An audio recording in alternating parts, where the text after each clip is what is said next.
हरे कृष्णा कृष्ण कृष्ण हरे हरे, हरे राम राम राम हरे हरे। सोचिए, एक ऐसा देश जो हमेशा अपने ईसाईपन पर गर्व करता था, वहां की औरतें आज माथे पर तिलक लगाकर मंदिर की घंटियां क्यों बजा रही हैं? ऐसा क्या हुआ कि मारिया जैसी यूक्रेनी महिला, जिसने पूरी जिंदगी ईसाई धर्म निभाया, अचानक अपने बच्चों के सामने ही सब छोड़कर कर्णेश्वरी नाम की नई पहचान क्यों चुन लेती है? क्या यह सिर्फ एक और फैशन ट्रेंड है, या फिर इसके पीछे कोई ऐसा सच छुपा है जिसे सुनकर आपके रोंगटे खड़े हो जाएंगे? ये वही सवाल हैं जो अभी आपके दिमाग में गूंज रहे हैं। क्यों? आखिर क्यों यूक्रेन में सनातन धर्म फैल रहा है? यही है इस वीडियो का मकसद, आपको वो राज दिखाना जो आपको कहीं और नहीं मिलेगा। जरा एक तस्वीर बनाइए अपने दिमाग में। युद्धग्रस्त सड़कों पर जहां कल तक मातम पसरा था, वहीं आज भजन कीर्तन की आवाजें गूंज रही हैं। सर्द हवाओं में भी यूक्रेनी औरतें साड़ी ओढ़कर हरे कृष्णा गा रही हैं और पुरुष धोती कुर्ता पहनकर घंटों ध्यान में डूबे हैं। हैरान कर देने वाला यह नजारा कोई कहानी नहीं बल्कि हकीकत है। अब सोचिए, अगर पूरा देश धीरे धीरे इस राह पर बढ़ने लगे तो क्या होगा? यही आपको अंदर से कह रहा होगा, अगर मैं ये वीडियो अभी छोड़ दूं तो शायद वो सच कभी ना जान पाऊं जो आज पूरे यूरोप को हिला रहा है। तो बने रहिए आखिर तक, क्योंकि अगले कुछ मिनटों में हम आपको बताएंगे कि क्यों यूक्रेन के लोग अपने सदियों पुराने धर्म को छोड़कर सनातन की शरण में जा रहे हैं। और ये सिर्फ मारिया की कहानी नहीं बल्कि एक पूरे सभ्य समाज की बदलती पहचान है। दोस्तों, एक छोटा सा रिक्वेस्ट है, फटाफट कमेंट करके बताइए कि आप भारत के किस शहर या किस गांव से हमारी ये वीडियो देख रहे हैं। हमें भी पता चले कि YouTube हमारी आवाजें देश के किन किन कोनों तक पहुंचा रहा है। और हाँ, चैनल को जरूर सब्सक्राइब कर लीजिए, क्योंकि बहुत से लोग वीडियो तो पूरा देख लेते हैं लेकिन सब्सक्राइब नहीं करते। अगर आप चाहते हैं कि ऐसी ही ट्रेंडिंग और सबसे पहले आने वाली खबरें आपको तुरंत मिलें, हमें और भी दमदार कंटेंट बनाने की प्रेरणा देती है। क्यों यूक्रेन में फैल रहा है हिंदू धर्म? कौन है यूक्रेनी नागरिक मारिया, जिन्होंने सनातन धर्म को अपनाकर ईसाई धर्म को त्याग दिया? लेकिन क्यों? वो कौन से कारण हैं जिनके चलते अनेक यूक्रेनवासी सनातन को गले लगा रहे हैं? मारिया ने सनातन से जुड़ने के पीछे कौन सा कारण बताया? वो क्या वजह हैं जिनके चलते यूक्रेनियन हिंदू धर्म के मुरीद बनते जा रहे हैं? क्या है सनातन और यूक्रेन का संबंध? चलिए गहराई से जानने की कोशिश करते हैं। 6,03,638 वर्ग किलोमीटर में फैला हुआ है दुनिया का 45वां सबसे बड़ा देश, जिसे लोग प्यार से यूक्रेन कहकर पुकारते हैं। यह पूर्वी यूरोप में बसा एक संप्रभु देश है और रूस के बाद यूरोप का दूसरा सबसे बड़ा देश भी माना जाता है। इसकी सीमा कई छोटे बड़े देशों से लगती है, जैसे पूर्व और उत्तर पूर्व में रूस, उत्तर पश्चिम में बेलारूस, पश्चिम में पोलैंड, हंगरी और स्लोवाकिया, दक्षिण पश्चिम में रोमानिया और मोल्दोवा, और दक्षिण में काला सागर इसे सुरक्षा प्रदान करता है। लगभग 3.90 करोड़ की आबादी यूक्रेन को 2022 से पहले एक सुरक्षित छत के रूप में देखती थी, लेकिन 2022 में शुरू हुए रूस यूक्रेन युद्ध के बाद यूक्रेन की आबादी संकट का शिकार हो गई। अब तक हजारों यूक्रेनवासी अपनी जान गंवा चुके हैं और यह युद्ध अब भी पूरी तरह थमने का नाम नहीं ले रहा है, बल्कि रूस और यूक्रेन के बीच समय समय पर हमले होते रहते हैं, जिससे देश की अर्थव्यवस्था तो चरमरा ही रही है, साथ ही जनसंख्या में भी गिरावट दर्ज की जा रही है। लेकिन एक धर्म तेजी से ऊपर उठ रहा है और वह है सनातन धर्म। कहने को तो यूक्रेन की पहचान एक ईसाई देश के रूप में होती है, जहां 2020 के अनुसार 85% आबादी ईसाई धर्म में रंगी हुई है, जबकि 12.5% आबादी अन्य धर्मों में रंगी हुई है। प्रतिशत जनसंख्या ऐसी है जो किसी भी धर्म को नहीं मानती। इस तरह ईसाइयों के बाद यूक्रेन का दूसरा बड़ा धर्म इस्लाम है, जिसके चाहने वालों की हिस्सेदारी महज 2% है। इसके बाद बौद्ध धर्म, हिंदू धर्म जैसे अन्य धर्मों की गिनती की जाती है। आज एक अल्पसंख्यक धर्म के रूप में गिना जाने वाला सनातन ही यूक्रेन में तेजी से फैल रहा है। सनातन के प्रति यह लगाव विशेषकर 2022 यानी युद्ध के बाद से अधिक देखने को मिल रहा है।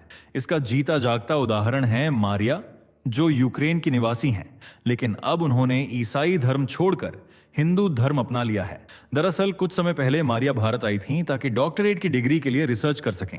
उनका शोध विषय आयुर्वेद पर आधारित रहा, जिसके जरिए उनकी नजदीकियां सनातन धर्म के प्रति भी बढ़ती चली गईं और समय के साथ उनका रुचि सनातन में इतना बढ़ गया कि उन्होंने हिंदू अनुयायी बनने का फैसला ले लिया और हिंदू विधि विधान के मुताबिक हिंदू धर्म को तहे दिल से अपना लिया। उन्हें एक नया हिंदू नाम मिला, कर्णेश्वरी।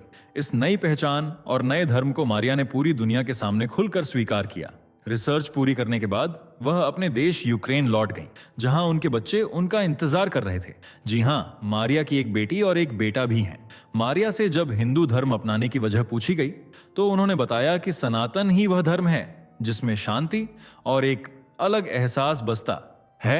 इसी कारण उन्होंने अपने गुरु के मार्गदर्शन में सनातन को अपना लिया। सनातन को समझने में मारिया को काफी लंबा वक्त लगा था और इस दौर से पहले भी वह भारत आ चुकी थीं। यह समय था कोरोना काल का, जब मारिया ने 4 महीने भारत की सरजमी पर ही बिताए थे। इस क्वारंटाइन के दौरान जब रोजगार, स्कूल, कॉलेज सब बंद थे, तब अपने खाली समय में मारिया ने भारतीय हिंदू संस्कृति को करीब से जाना। ज्यादातर समय उन्होंने सनातन की पढ़ाई में ही गुजारा, जिससे वह खुद को हिंदू धर्म से गहराई से जोड़ पाई।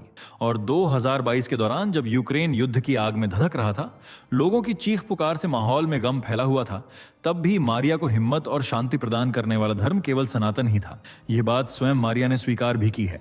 हिंदू धर्म अपनाने के साथ अब वह यूक्रेन में भी सनातन का प्रचार प्रसार कर उसे दूसरों तक पहुंचाने की कोशिश में जुटी हुई हैं। आज भले ही यूक्रेन में हिंदू आबादी ज्यादा नहीं है, लेकिन हिंदू संस्कृति की छाप आपको जरूर देखने को मिलेगी। आज कई यूक्रेनी हिंदू महिलाएं तन पर साड़ी, माथे पर तिलक और बालों में गजरा सजाए दिखती हैं। वहीं पुरुष भी हिंदू संस्कृति को अपनाकर धोती कुर्ता पहनते हैं और जुबान पर हरे कृष्णा का नाम जपते नजर आते हैं। यूक्रेन में फैल रहे इस हिंदू धर्म के पीछे इस्कॉन संस्था की मेहनत छिपी हुई है, जो 20वीं शताब्दी के अंत से ही यहां हिंदू धर्म को बढ़ावा देने की कोशिश में लगी हुई है। ढोलक की थाप, सड़कों पर भक्ति गीतों पर नृत्य और भजन कीर्तन के माध्यम से इस्कॉन ने यूक्रेनियों का ध्यान सनातन की ओर आकर्षित किया है और उन्हें श्री कृष्ण के उपदेशों से जीवन का सही मार्ग दिखाने की कोशिश की गई, जिसे मजबूती मिली 1990 के दशक में, जब इस्कॉन को यूक्रेन में कानूनी रूप से रजिस्टर्ड किया गया। तभी से इस्कॉन संस्था द्वारा हिंदू धर्म का प्रचार प्रसार और भी तेजी से बढ़ा। नतीजा यह हुआ कि 2020 तक आते आते लगभग 44,000 लोग हिंदू धर्म के अनुयायी बन गए। इस्कॉन संस्था ने लोगों को सनातन से जोड़ने के लिए कई धार्मिक पुस्तकों का वितरण भी शुरू किया। साल 1991 में पहली बार यूक्रेन की राजधानी कीव में कानूनी तौर पर हरे के नाम पर एक समारोह आयोजित किया गया, जिसमें अनेक भक्ति गीत और भजन कीर्तन गाए गए। इस धार्मिक माहौल से यूक्रेनियन इतने प्रभावित हुए कि उन्होंने इस आयोजन को दिल खोलकर अपनाया और हिंदू त्योहारों को भी हर साल धूमधाम से मनाने लगे। आज यूक्रेन में आपको होली, नवरात्रि, दिवाली और गणेश चतुर्थी जैसे कई हिंदू त्योहार हर्षोल्लास के साथ मनाते हुए नजर आएंगे।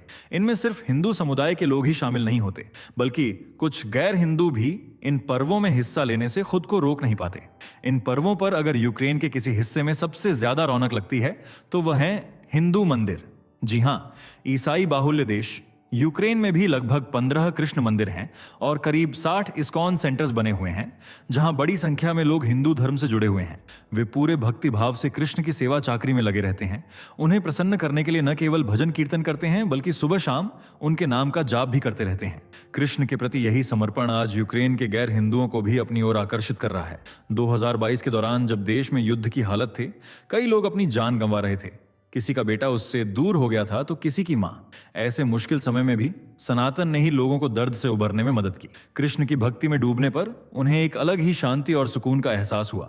इसलिए ज्यादातर लोगों ने इसी दौरान हिंदू धर्म को अपनाया और इस तरह यूक्रेन की सड़कों पर वेस्टर्न कपड़े पहनने वाली महिलाओं की जगह ज्यादातर पारंपरिक साड़ी में लिपटी महिलाएं दिखाई देने लगीं। हालांकि यूक्रेन की महिलाओं का यह नया रूप देखकर कई लोग अचंभित, हैरान भी हुए।